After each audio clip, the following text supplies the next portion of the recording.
say a lot of things, and I'll try to be brief, because at the end of the talk, I'd like to finish the talk by going to the labyrinth and have, if you're willing to walk it with me, I'm going to walk it, and I hope that you'll come.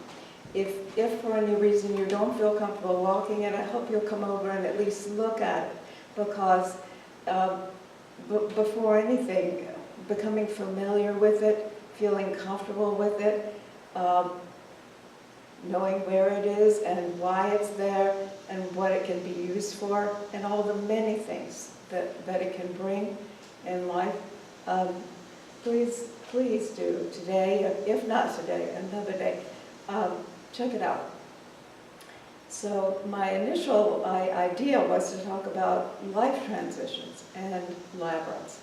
And while those two are very related, I'm going to talk about our labyrinth, since it's brand new, and it's a little different than some. And my comments, particularly as they relate to transitions in life, come partly from a course that I took at Veritas, which is a labyrinth retreat, and it was something that was begun by Lauren Artress.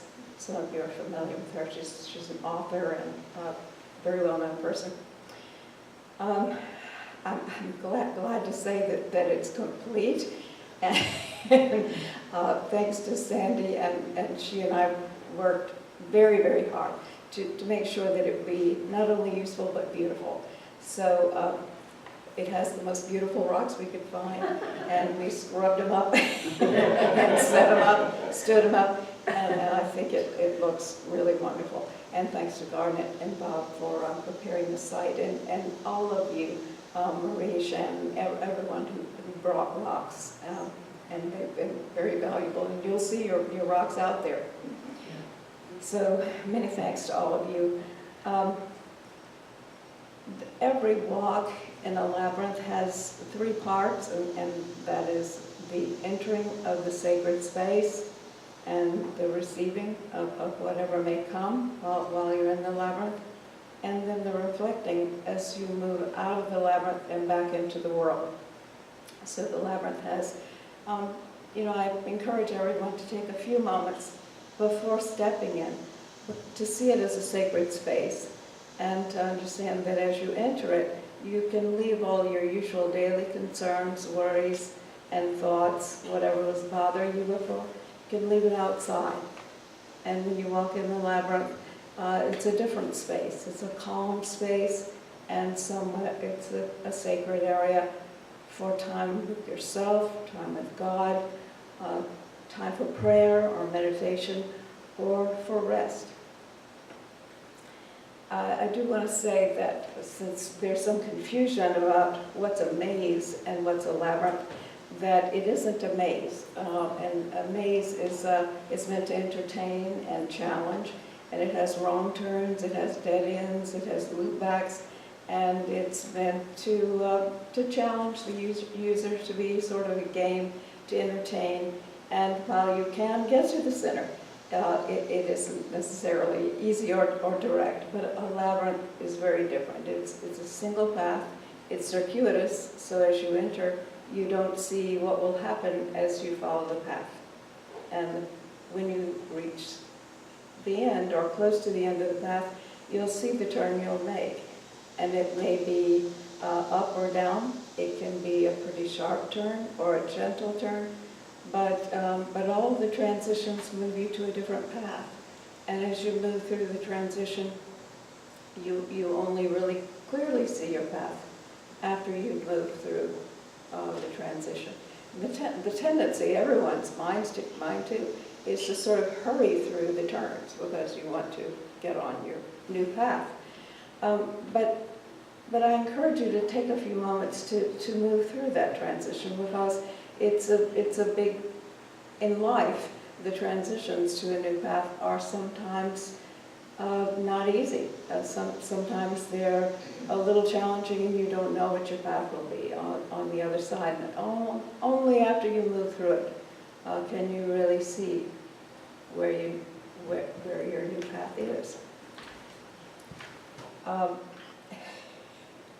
The center of the labyrinth now, our center of this labyrinth, has some seats in it so that several people can sit in there, meditate, contemplate, rest. It's a place of peace. And while today we're going to walk it as a group, we can't all sit in there. But I hope when you come by yourself that you will take some time, once you reach the center, to sit there and enjoy the peace and see what comes to you in the labyrinth. Every walk is different, the insights are different, and so take some time when you get there. Our labyrinth is a 7-circuit classical labyrinth. It's the most well-known because the Greeks and the Romans used that type, and they built them everywhere they went. So they're all over Europe, they're all over Asia. But really, labyrinths appeared on all of the continents independently. It's very interesting that there must be a human need for a path, a space that's separate from normal life, where you can walk on a path and reach a center. So they're present in Australia, in Africa, in the Americas, Far East, Near East, Northern Europe. It's interesting that they evolved differently and separately, and yet they're all similar in that they're a path that ends up at a center. So they're very ancient structures, evolving separately, as I said, so they're a little different in wherever they're located. But it shows that we have, as human beings, maybe an intuitive understanding that our lives and our paths change, that there are turns, that there are transitions, and we move at the path that we see and in the way that we know and can see toward our center. So they become more meaningful. The more times you walk a labyrinth, the more free you are to allow the labyrinth to speak to you, or to feel what it might, the wisdom that it might impart. So I just wanted to say there's nothing intimidating about a labyrinth. People ask me a lot of times, well, isn't there something scary, about them? But there's nothing scary about them. They're very friendly, they're very, very peaceful. So I hope that you'll try ours. It can symbolize, and for me it does by now, symbolize the transitions in life. So as I walk a labyrinth, I am thinking about the turns, gentle or sometimes a pretty severe turn. And I think of the transitions in my own life and how some of them have been difficult to get through and hard to see the path. But after getting through the transition, there always is a path on the other side.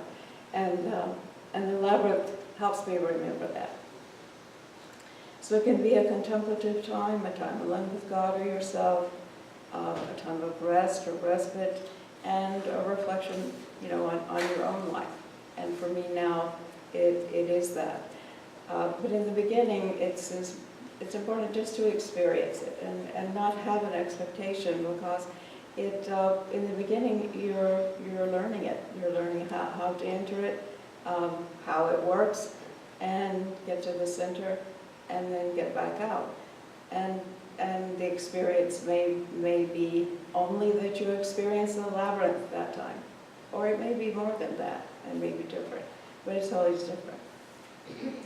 So to begin the walk, I always pause for a few moments just to realize it's a sacred space that I'm about to enter, and then move into the labyrinth and begin the path. And the path, as you begin it, you don't see where it's going to go. Follow it around. Once you get close to the end, you'll see which way you turn.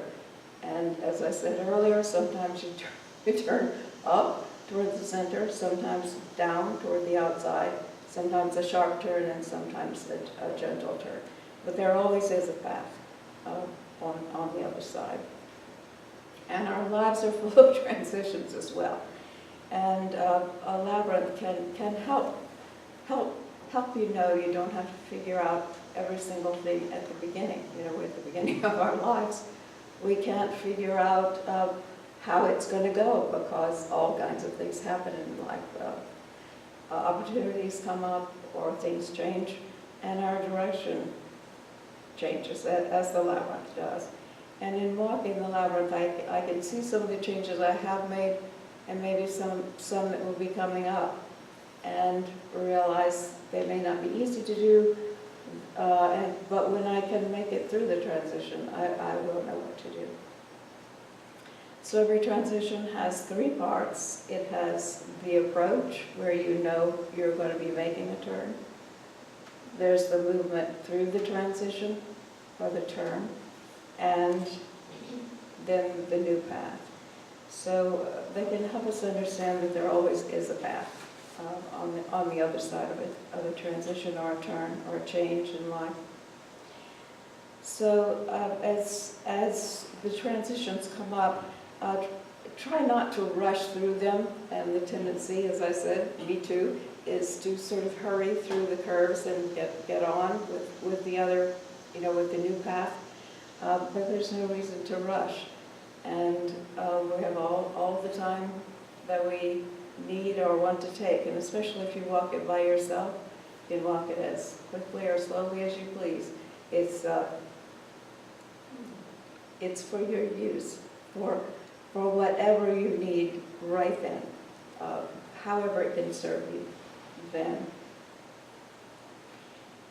And feel free to contemplate, meditate, rest, pray, or just be open to the spiritual when we go out here shortly.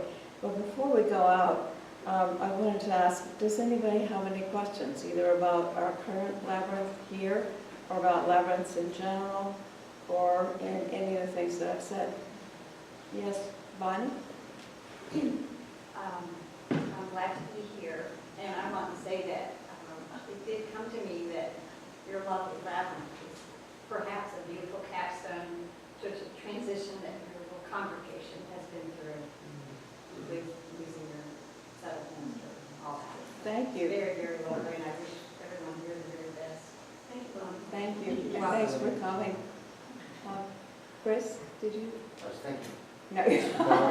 Okay, that's good too. Dee?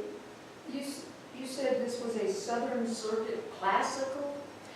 Yeah, 7 circuit classical labyrinth. Seven Circuit. 7 circuit. I thought I heard Southern Circuit. It's Southern or 7 circuits. Some of them have 12 or more. 7 Circuit. Yes. Does that correlate to the one on the wall? No, this is a much more complex labyrinth. This one is modeled after the one that's on the floor at the Chartres Cathedral in France. The one that is at the Chartres Cathedral in France is quite complex, and this is a graph of it. So it takes quite a commitment of time to walk it, and a willingness to spend the time, and it takes significant time to walk one that is as complex as this.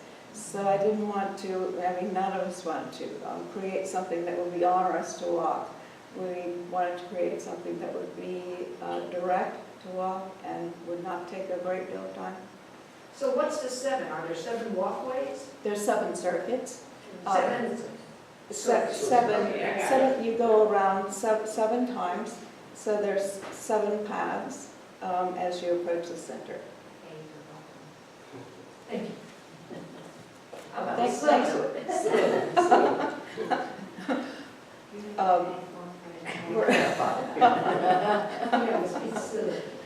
The trees, does that make ours unique? It does, yes. And labyrinths are so different, you know, around the world. Some are made with walls, some are made out of tile, some are made of hedges, and some are just made of dirt, you know, with berms in between. And yes, Walked on one that was shells. on the beach and. Yes, and, or shells, or Yes. sometimes just Smoke bark green. in the sand. It was, yeah. Yes, This one was professionally designed so we could use the trees. That's right. Yeah. It was particularly made just to incorporate those particular trees. Yeah. Sandy? Also, I do hope that, we all hope that everybody will, if they find a special rock or look for a special rock, that you will bring it and put it, add it to the labyrinth. You can put it in, there are places to add it. And you will see them, they will be very, as you walk along, you pick your spot and place it down there so that you will have a little part of it yourself. So, I hope If that'll you happen. don't feel comfortable placing it, and some people I know don't, they say, well, I brought a rock, but I don't know where to put it. If you'll just leave it along with the pile, then Sandy or I or someone will add it to the labyrinth. It may require a little adjustment of other. But they could scrub it first. Well, if you're willing to scrub it first, that's wonderful. That means a metal scrub brush and some soapy water and a lot of elbow grease. So, but if you're willing to do that, please do. Otherwise, I'll do it. Dana? Yeah, is there a significance to the 7 circuit, the number 7? The significance, at least as we designed this one, is that the Greeks and the labyrinth, the Greeks and the Romans, when they decided what would be a usable labyrinth, walkable in a particular, in a reasonable amount of time, that would serve their purposes, settled on that design. So I use that design because it's something that isn't scary. You can walk into it, you can, while you don't see the end of your path, it isn't a hard thing to walk. It isn't something very confusing that takes a very long time to do. And some of them do. This one takes a while. If you walk a large labyrinth on this cathedral floor, it takes several hours. So this one's meant to be something you can do, walk in and walk out well within a half an hour or less. One other quick thing, if we really want this to be a community outreach, Yes. and so if you know of other people that may be interested in Labyrinth, please talk it up and let them know that we have one. I've spread the word to certain other people, and in fact, Ron, I called Ron, or texted Ron the other afternoon and told him, he said he wanted to stop by as soon as he could to look at it. So, looking forward to his input, since he was one of the original dreams. And I understand that this is the 4th labyrinth that has been on this property. Really? Yes, I did not know that. I had heard that there was one other that they had been here, but I did not know that there were, Val said that this is the 4th, that 3 others had been here at various points in time. So I did not know that. I know that. I believe one of them was a medicine wheel more than a Yeah, labyrinth. I think it was something different than a labyrinth. It's different, so sacred circle, but. I don't think there'd been anything like this one. It would be hard to destroy this one, I'll say. Bonnie? I just wanted to, has it been dedicated yet? When we go out, we'll sing our peace song as and say a word or two. I'll say a word or two, and any of you who would like to say a word or two to dedicate it, let's I do. wanted to mention that the board has made some decisions to support it even some more, thanks to the generosity of our wonderful fellowship.